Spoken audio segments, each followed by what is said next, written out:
broadband bucks, fake bandits, and meth bust, plus an international twist. Someone set a wild new Guinness World Record for a human body part. You guys, welcome to West Virginia Wire. My name is Regina Connell. Today, we will be uncovering the suspenseful details behind West Virginia's broadband funding, plus the daring bank robbery and a significant meth operation takedown. And just what is this new world record breaking body part, human body part? You guys, let's find out together. Let's jump in. Feet first. Wait, that's happening now? West Virginia Wire. Regina reacts. All right, everybody. So we're going to dive into this broadband bucks thing. And so I'll say it again as I say in all my content. I understand, hey, West Virginia's falling behind. We need this federal money. Why can't we do things in West Virginia to raise money to get into the game ourselves instead of begging for handouts? You keep saying it's a hand up, but haven't we gotten money before for broadband internet? And why isn't everybody connected? That's what was touted under Obama, under Biden, under all of them. So what has been done with all the funds that have been received in West Virginia to get everyone connected? Let's find out. So Patrick Morrissey is asking for funding to increase, or he's asking to change legislation to increase the legislation from only being allowed to have 2 data centers in West Virginia to having more. I'm just going to play a little bit of this, and then we're going to jump into the broadband. I think all this should fall under the same thing, but they'll tell us it's all different, and we don't understand why because we're uneducated. I'm not sure. So let's jump in. And I will say I'm not. Now, for those who don't know, a microgrid is a self-contained power network that operates separate from the main power grid. Right now, the West Virginia Code allows for 2 microgrids in the entire state. Our bill seeks to change that and to accommodate the demand of the data centers that are so desperate to be hooked up to get closer to the energy source. Current law also requires these microgrids to be powered by renewable energy in part. That's going to change. Right now, we have a lot of data centers that have been knocking on our doors, and they're anxious to come to West Virginia and start using our natural resources as a main source of power. Under our proposal, we're going to make it easier for these data centers to do that. So the Trump administration just delayed West Virginia's broadband expansion. Here's what that means. So Governor Morrissey said it will be 3 more months until the state submits its application to receive over $1 billion to connect every household to the internet. For West Virginians, it means more waiting. So, let's find out what this actually means, connecting every West Virginian. Does that mean every West Virginian that can't afford it? Because remember, some people flat out don't understand it. So let's continue. And that's some beautiful. All right, let's keep going. Let me largen this up for you guys. You can see real good there on the big screen or the little screen, whatever you're watching it on. All right, while the Trump administration is rewriting federal program to bring high-speed internet to millions of households nationwide, West Virginia's broadband expansion has been delayed for 3 more months. So, I challenge us as West Virginians, business owners, all of that, get more involved. Get more involved. We can be more involved. I know I keep repeating myself, and I'm sorry about that, you guys. It just, kills me. It kills me. I'm probably going to edit this out anyway. All right, let's keep going. So this 90-day delay is understandable, said Bill Bissett, chair of the West Virginia Broadband Enhancement Council. And I do agree, but it's still 90 days that we won't have funding to reach unserved and undeserved West Virginians who are still waiting for broadband. So it's just not accessible to them is the way I'm understanding it, because they live in such a rural area. And I think that they're saying they need to have more options, which is logical. Everyone, let's keep going. Last week, Governor Patrick Morrissey announced that the state received a 3-month extension to change an application originally due later this month for more than $1 billion in broadband bucks. He said the new extension would help the state focus on using the money to attract investment from AI hubs, microgrids, and data centers. So you guys, we're going to go back to the video because that's exactly what he was talking about, and we'll touch on that a little bit more. Hang tight. So we have a lot of good things going on. And today, I'm calling on the legislature, and I'm glad to be joined with senior members of the legislature to consider this proposed bill called the Power Generation and Consumption Act.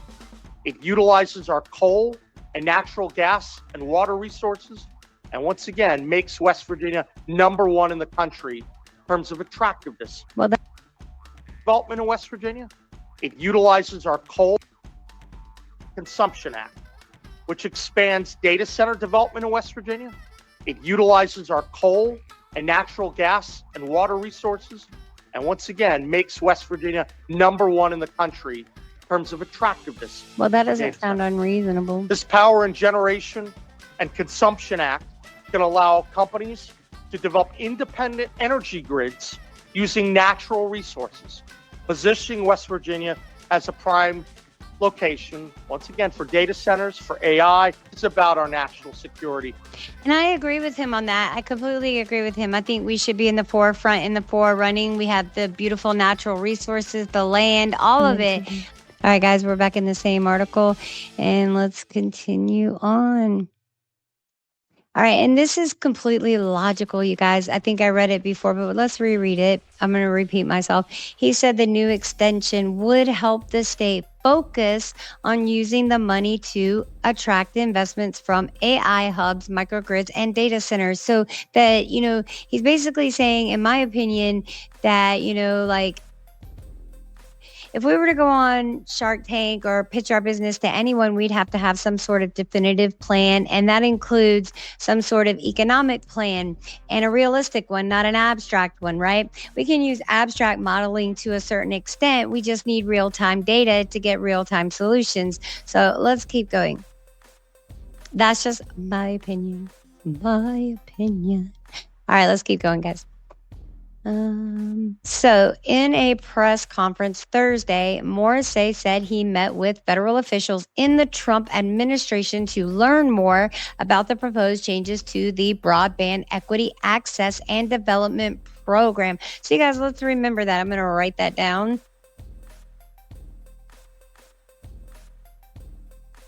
All right, guys, so we are finishing out this article, and I really got to say that I truly love what Governor Morrissey is quoted as saying next in this article. And I completely agree. He's starting to win me over. He's starting to win me over, guys. Oh, my gosh.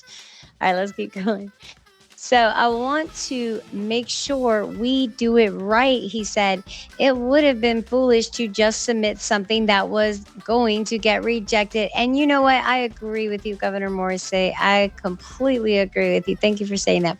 The BEAD program, and I'll remind everyone that's the Broadband Equity Access and Deployment Program, is a federal investment that funds broadband projects across the country, which we are finding that some of those have not been up on the up and up. So DOGE is releasing lots of information about that. It's up to us to go and retrieve it. West Virginia is slated to receive $1.2 billion of the funds later this year to connect thousands of homes and businesses, and I believe that it will truly be done. After nearly 2 years of planning, West Virginia was due to submit an application for how the state would use the money later this month. Thank you for this article, because there have been so many hit pieces on Governor Morrissey where if you're going to report everything, but they just want everybody to hate bad man, orange man bad, Governor Morrissey, but then they come in and they want to swoop in and defend him when he's not even offended. Let's keep going. Other states like Delaware, Nevada, and Louisiana have already submitted their applications and have been approved since early January. In February, West Virginia broadband officials told lawmakers they were moving ahead with the final application and presented no uncertainty about potential federal changes to the program or threats to the funding. And I will remind everyone that Governor Morrissey has to put his stamp of approval on this. He has to put his name on it, his face on it. So if he doesn't feel 1000% confident that it is a good working plan, that it benefits everyone, that there's no nefarious activity going on, then I am all about waiting. As said, federal officials are changing the program's rules to open the door for Elon Musk's Starlink to have a larger share of the funding following his large campaign donations to the new administration. So I'm not buying all of that. And let me tell you why I'm not buying it. I'm not buying it simply for the fact that anybody who does any kind of streaming, podcasting, whatever, the first thing they will tell you is you should be direct wired to the internet. I don't really know how that's possible to be direct cable wired when you're using Starlink. So I don't think he's trying to dominate anything. And he never tried to purport it as something that was going to take over and monopolize the whole broadband internet game. Let's keep going. All right, guys, I thought it highly apropos and of paramount importance to dive into some of the comments that are posted here, and simply for the fact that, this is how many West Virginians truly believe that Trump is such a bad man. And, Patrick Morrissey does get attacked a lot. My thing is you have to be more transparent and you have to shake the hand of every West Virginian.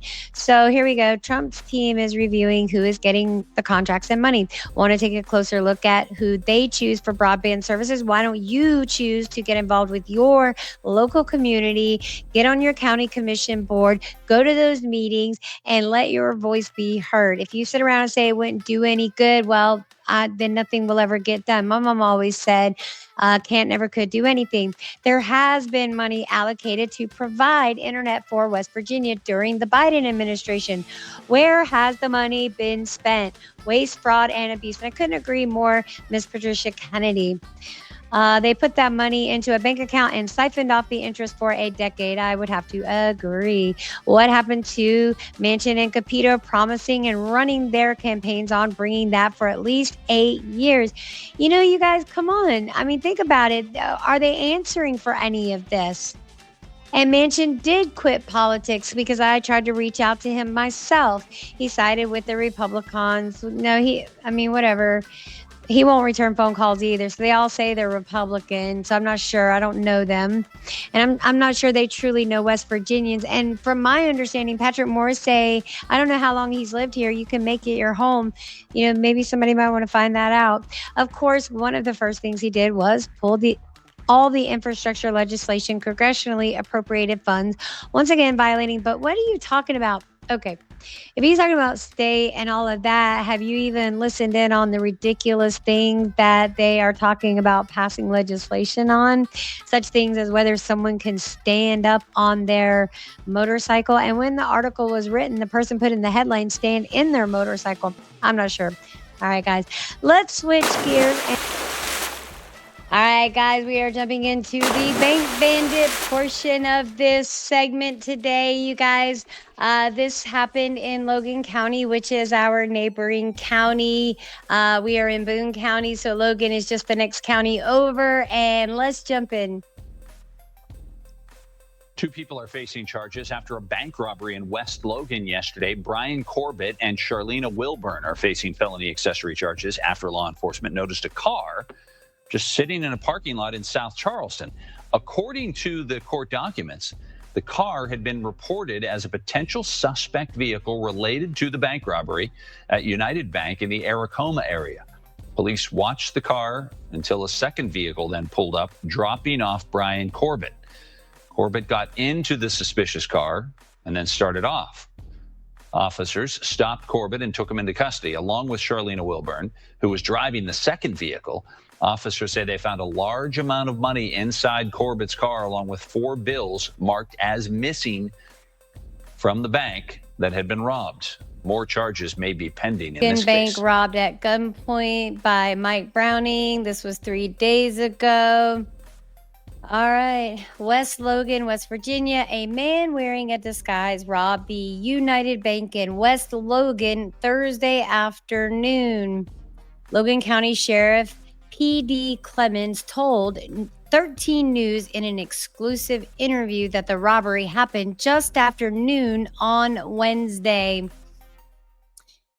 There was an armed robbery at the United Bank in West Logan, Clemens said. The FBI has been called in and they will be leading the investigation, Clemens said. The Logan County Sheriff's Department and West Virginia State Police responded and are still on the scene. There were no injuries and no hostages taken, Clemens told 13 News. The suspect was disguised and he has fled the area. Clemens said the investigation is ongoing and they do not know yet how much money the robber took. Clemens said he can't remember the last time a bank was robbed in Logan. It's been a long time ago, he said. Clemens said police do not have a suspect's name yet, but he does believe the suspect fled the scene in a vehicle, possibly with an accomplice. We are pretty sure he left in a car, but that's not been confirmed yet. Clemens said he possibly had an accomplice and they may be driving a car. Okay.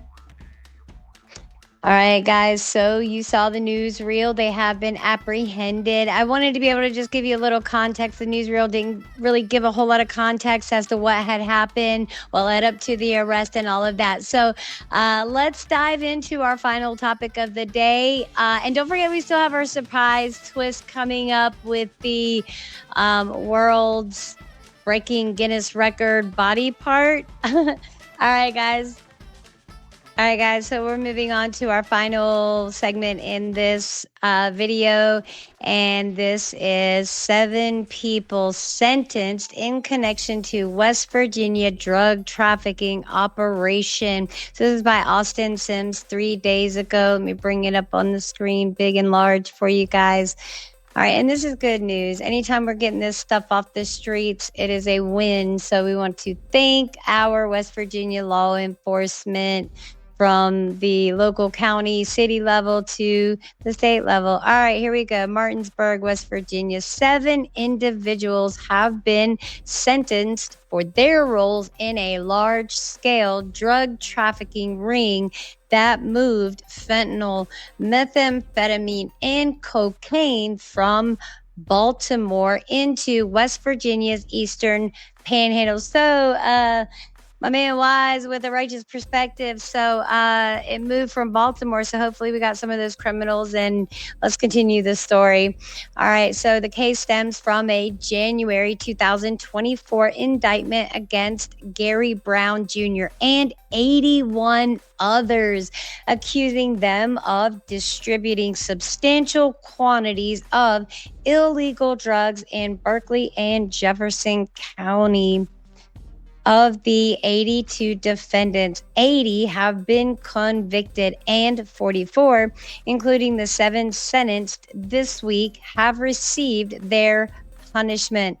This sentence handed down this week includes, so I'm just going to read off the West Virginia people. So we've got James Bo Baker, 29, of Charlestown, West Virginia, 97 months in prison. That is not a light sentence, you guys.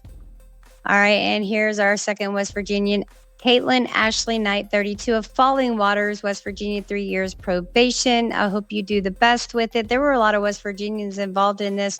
April Dawn Wenzel, 37, of Ranson, West Virginia, time served. And this is not a light sentence either. Aaron Joshua James, 31, of Harpers Ferry, West Virginia, 70 months in prison. So just to give you a little context, you guys, so 60 months in prison is 5 years. So I think that's right. Let me think about that. So 36, yeah, so it's 5 years. So 48 would be 4. All right, one defendant, Charles Delroy Singletary, 44, of Baltimore, remains a fugitive. So, you guys, that Charles Delroy Singletary, 44, of Baltimore, Maryland, remains a fugitive. You guys remember that. Keep your eyes peeled, and hopefully I would just suggest turning yourself in. The case was prosecuted by Assistant U.S. Attorneys Lara Omps Boutier and Kyle Kane and presided over by U.S. District Judge Gina M. Grove.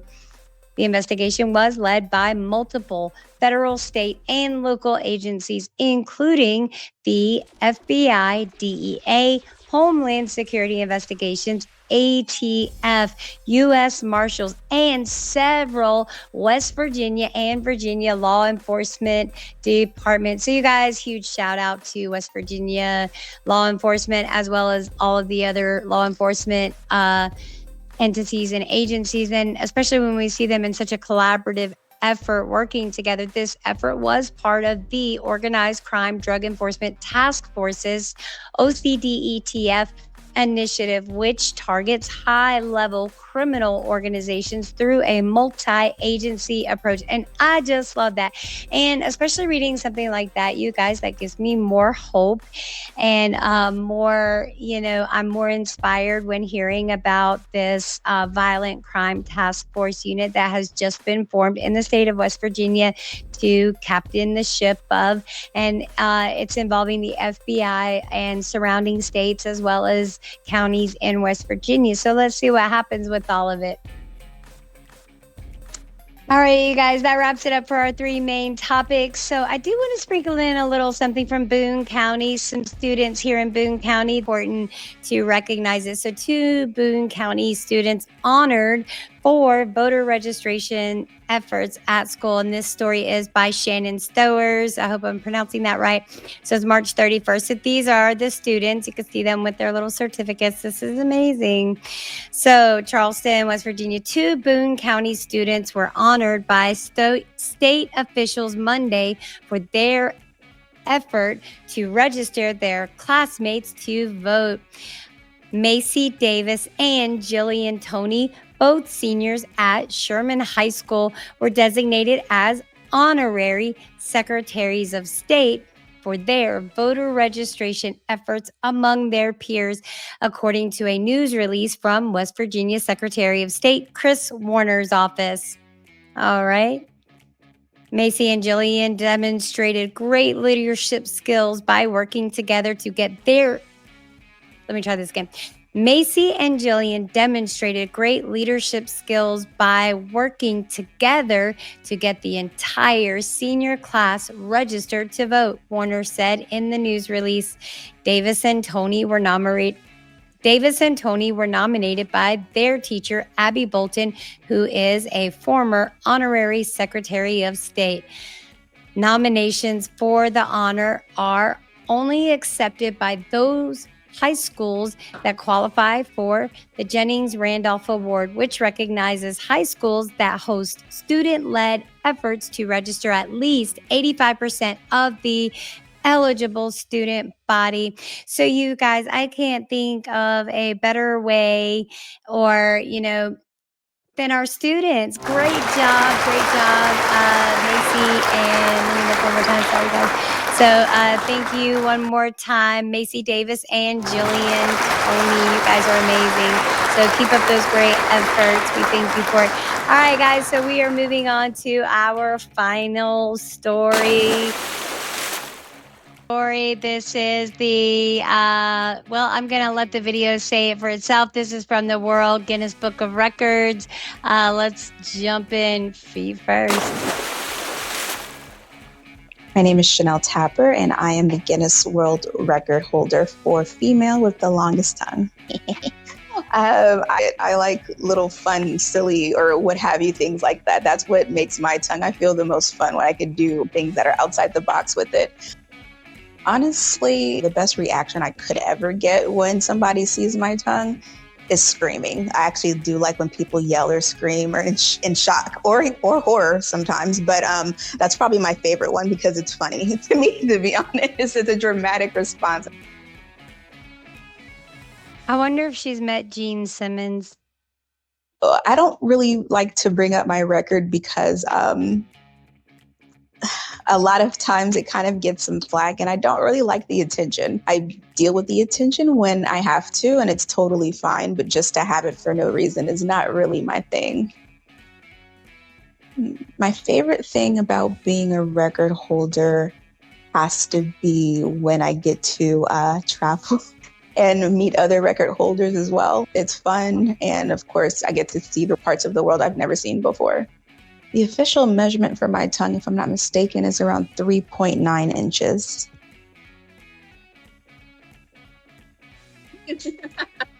That's challenging. And there you have it, guys. The world's longest tongue. That is our body part, the world's longest tongue. You guys, I hope you enjoyed. You guys, I hope you enjoyed today's segment. What do you think about these broadband fundings, the broadband bucks? What do you think? How do you think that we can generate more revenue for West Virginia so that maybe we don't have to so heavily rely on the federal government? You guys, I strongly encourage you, please get to know your local government.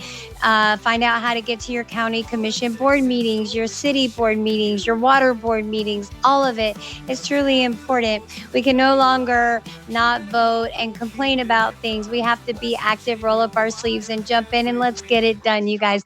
All right, guys, my name is Regina Connell. This is West Virginia Wire, and we will see you on the flip flop. Peace, y'all.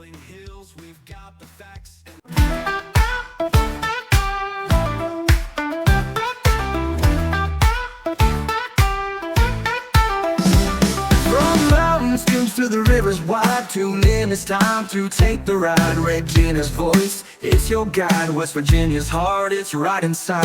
West Virginia Wire, hear the news. Politics and stories, what's shaping you.